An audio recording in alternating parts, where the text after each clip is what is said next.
she could barely sleep. Okay, but nevertheless, we couldn't leave the village for 1 week. So for 1 week, there was no chance of actually getting out of this village to go back to either back to Kakamega or back to Nairobi or back to Eldoret. This wasn't possible because, of course, we're listening to news in the village. We didn't have television in the village for a while, even though there was power just a few meters away. Okay, but one of the young men, this man had paid for power, but it was never connected. Okay, the power people, for whatever reason, just refused to connect this thing for many months, and part of the suspicion is that they were waiting for chai. Okay, but anyway, nevertheless, because we desperately wanted to watch the TV, this man went and talked to some guy who understands electricity, and he hooked up the power illegally, so we were able to watch news. We were watching news, but it wasn't fully legal anyway, because he had the license, he had papers, and he had paid for it. So now we are watching news, and it's clear, and we're making cell phone calls to check if you could pass on any of the roads.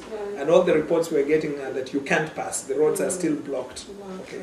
And these boys are angry, and they're banning anything that has to do with Tuju. And I talked with some police officer by cell phone who told me that, in fact, Tuju's mother had to be lifted at night when the boys threatened to burn Tuju's home. So Tuju's mother was picked up by the military, the police, and taken back to Nairobi, according to this report. So for 1 week, we couldn't really move. We were sort of prisoners in this one home, and a home that was known as sort of enemy territory because the man is a known supporter of Tuju. But at least the good news is that the people in that home were very, very gracious to us. They were extremely kind. It was my first time to be there. And there was a bit of a fear that we may run out of food. But the good news is this. There were a lot of mangoes in the home. Okay, so we sort of calculated that at the very least we could survive for 3 months or so. Okay, just eat some mangoes. Okay. So there was water in the village and there were mangoes. So our calculation is that if things fell apart totally, we just eat some mangoes. Now, while in the village, two very interesting things happened. There was a man who was known only by a nickname. He's called Cobra. His nickname is Cobra. He's one of the youth who are blocking the highways. Cobra was related to the family that we were staying with. He showed up one afternoon with a big tire on his bike. He has a bicycle and he has a tire on the bicycle. Those tires, most of what the boys were burning was tires. Okay, that was their main form of fuel when they want to burn a house or to block the highways. So Cobra showed up with a tire. And we were introduced to him, and of course Cobra looked like he had been smoking pot, which in Kenya is known as bangi. So I asked Cobra, what is this? And Cobra told me that this is our main tool for fighting against the people who steal elections. Okay. Then he said to me that, listen, that for me, I have no future, I have nothing to look forward to, that the only thing that I see as any hope is what ODM told me. ODM said that we may be able to have some business here in the village, okay, and that if there is no ODM, that means there is no business, that means there is no future for me, so I'm ready to do anything, that I'm ready to even kill a man, he said to me, so long as that leads to a better future. And this was a face-to-face conversation with one of the boys, and it was just shocking to me that that this fellow had gotten desperate to that level where he's willing to do anything because he sees nothing other than the promise from the opposition. And then later I inquired about his background. Apparently the man used to have a job in Mombasa. He lost his job and was married, so he also lost his family.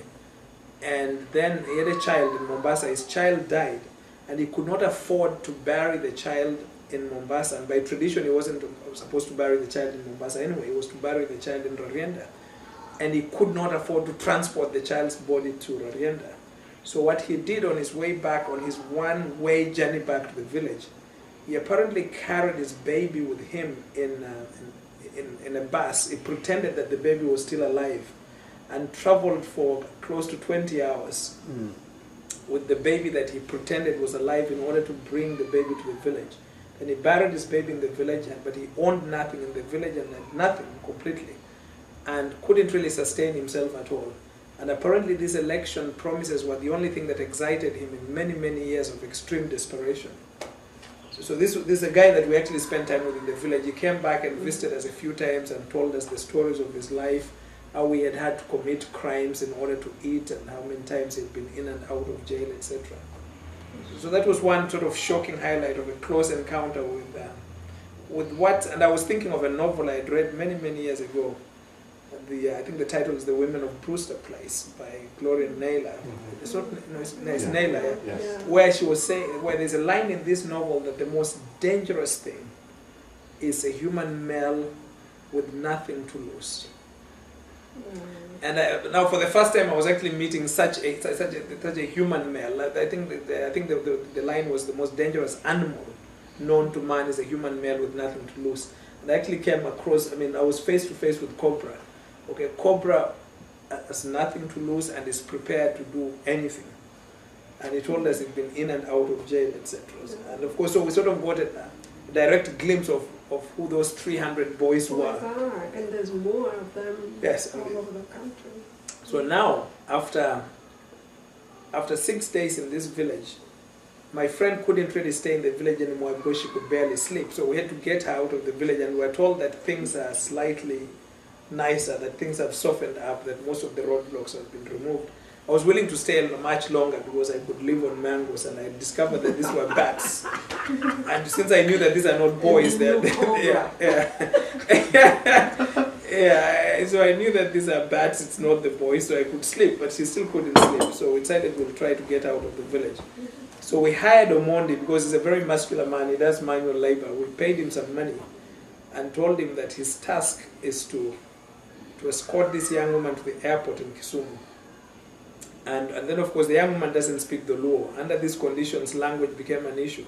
Because if you didn't speak the Luo, the level of suspicion was high as to whom did you vote for. So Mondi was to escort the young lady to of course, we had 2 vehicles in the village, but none of the vehicles could be driven. Because they are all sort of identified as Tuju vehicles, as Tuju supporting vehicles. So we called for what's called a boda boda. Boda boda is a bicycle taxi. We called for a boda boda. The boda boda young man came, and the young woman got on one, and then we called for another one. So there were 2 bicycle taxis heading out.